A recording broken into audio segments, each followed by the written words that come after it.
کہ لیکن کیا باقی حکومت کے اتحادی چونکہ سارے مل کے ہیں وہ اس پر خاموش کیوں ہیں؟ وہ حکومت کو سمجھاتے کیوں نہیں؟ نمبر ایک. نمبر دو، مجھے بتائیں عمران خان تو جلسے کر رہا ہے، اس کو وہ تو اپوزیشن میں ہے.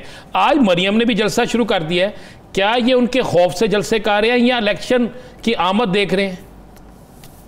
دیکھیں بات یہ ہے کہ مریم بی بی اصل میں مسلم لیگ نون کی طاقت تو مریم نواز شریف ہے. شہباز شریف صاحب وزیر اعظم ضرور بن گئے اور وزیر اعلیٰ حمزہ بن گئے، پر اگر آپ پوچھیں مجھے تو مریم بی بی نے اصل جنگ لڑی ہے جس کے خلاف بھی اصل جدوجہد، جنگ نہیں کہنا چاہیے، جدوجہد کی ہے تو اس نے کی ہے اور یہ رستہ بنایا اور یہاں تک لے کے آئی ہے کہ عمران خان کی اور پی ٹی آئی کی حکومت کا خاتمہ ہوا ہے اور یہ ہماری مخلوط حکومت کو یہ موقع ملا ہے. اور ہماری مخلوط حکومت بھی کوئی ان کی میں یہ پاکستان پیپلز پارٹی کی سوچ آپ کو بتا رہا ہوں، ہماری سوچ نہیں ہے کہ مذہب کو سیاست میں لا کے اور مذہب کو بھی متنازع. تو پھر اعتزاز صاحب آپ یہ دیکھیے کہ جب متحدہ طور پہ ایک حکومت تشکیل پائی ہے، آپ یہ سمجھتے ہیں کہ صرف ایک جماعت اپنا ایجنڈا لے کے آگے چل رہی ہے، تو کس مصلحت کے تحت دوسری جماعتیں خاموش بیٹھی ہوئی ہیں جن کو یہ پتہ ہے کہ ہماری بھی پالیٹکس کو نقصان ہوگا اس سے؟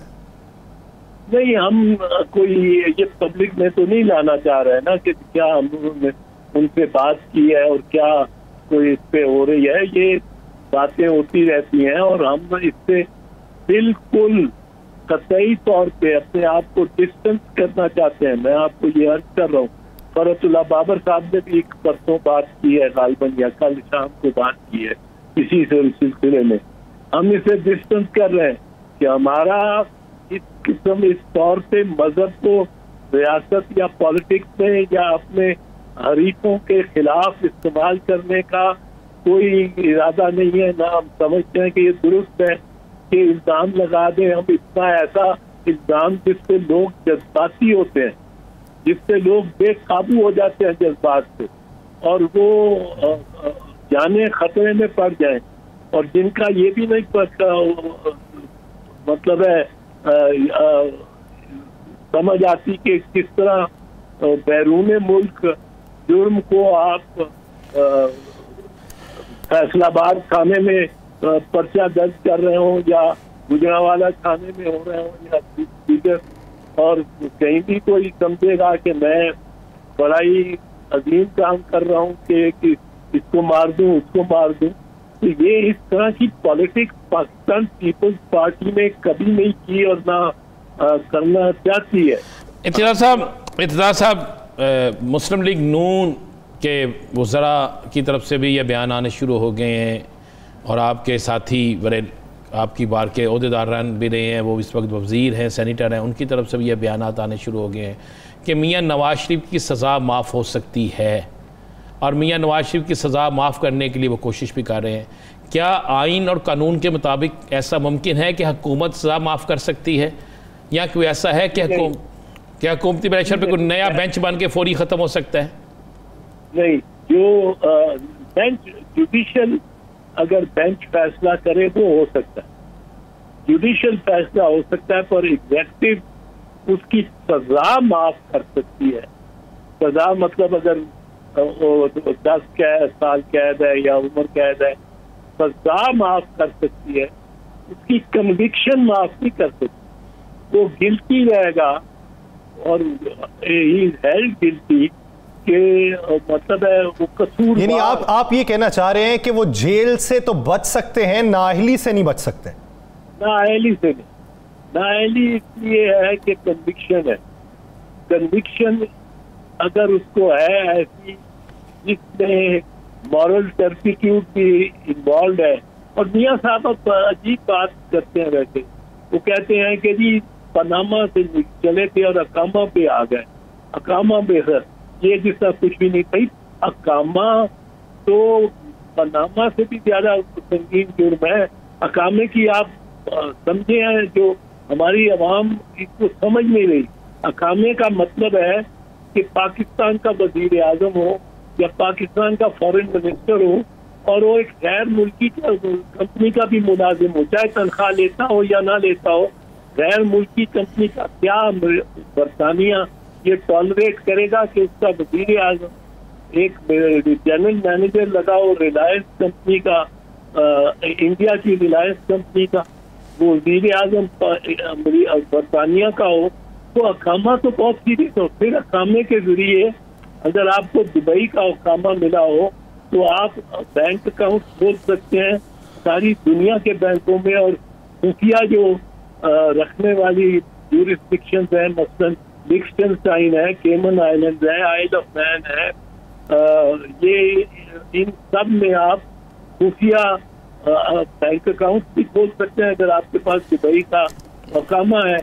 تو اقامہ جو ارتضیٰ صاحب بالکل ہی آپ کے درست ہے، آپ نے اس کی بڑی تفصیل سے آپ نے یہ بتا دیا. ارتضیٰ صاحب، آپ آگے آنے والے وقت میں وزیر اعظم پیپلز پارٹی سے دیکھ رہے ہیں یا نون لیگ سے، اور نون لیگ اور پیپلز پارٹی کے یہ پیار محبت کا اتحاد کب تک چلتا دیکھ رہے ہیں؟ دیکھیے، یہ تو اگر پہلی تو بات ہے کہ اگر میرے خیال، میری ذاتی خیال، اور یہ میں ذاتی بات کر رہا ہوں، اور میرے خیال، اور میں پارٹی میں اتنا عرصہ رہا ہوں اور جانتا ہوں اپنے سب دوستوں کو جو اس وقت مقتدر پوزیشن میں ہے پارٹی کے، ان سب کو جانتا ہوں، اور دوستی ہے، پیار ہے، میری فیملی ہے، میری پارٹی نہیں ہے، میری فیملی ہے. میں یہ سمجھتا ہوں کہ اگر اس کو زیادہ بڑھایا گیا، ایک بات تو آپ کو صاف بتا دوں کہ یہ اختلاف کا باعث بھی بن سکتا ہے بڑی سنگین، اگر ہمیں اس میں بھی ساتھی سمجھا گیا کہ آپ پرچے کرا رہے ہیں، ہر جگہ کرا رہے ہیں پاکستان میں عمران خان کے خلاف. عمران خان کے ہم خلاف ہیں، لیکن یہ ہم کبھی فاؤل کھیلنے کے حق میں نہیں ہے. یہ فاؤل کھیلنا ہے کہ آپ پرچے کرا دیں ہر جگہ پاکستان میں، اور ایسی ایک معاملے پہ جس پہ بندہ بے قابو ہو جاتا ہے، بندہ جذباتی ہو جاتا ہے، تو اس پہ آپ یہ سیاسی حریف کے ساتھ بھی ہم کرنے کو تیار نہیں ہے.